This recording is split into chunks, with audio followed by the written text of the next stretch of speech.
The aeroplane touched the runway shortly after midday. Tawanda looked through the window. For the first time in 25 years, the ground beneath him was Zimbabwe. He had imagined this moment many times.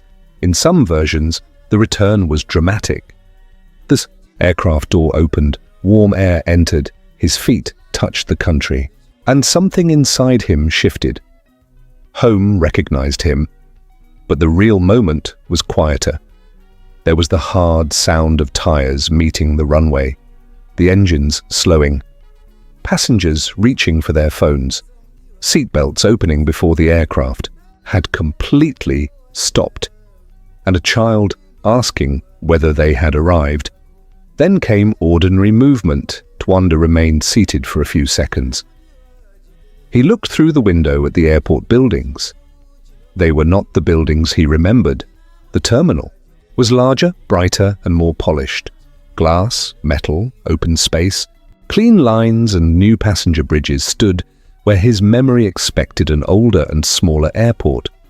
He had returned looking for evidence of a country that had declined.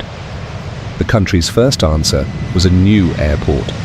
That unsettled the story he had prepared. This episode follows Tawanda from that airport to Mbizo 4 in Kwekwe, not only to see what changed, but to understand what 25 years of absence does to a person's idea of home. By the end, you will understand why a returnee can see collapse where the person who stayed sees adaptation, why genuine improvements can exist inside a broader national decline, and why visiting the place that raised you is not automatically the same thing as coming home. This is the Kopje Journal and Review. If you are new here and value serious cultural and forensic analysis on Zimbabwe, South Africa, and the wider African region, subscribe and turn on notifications.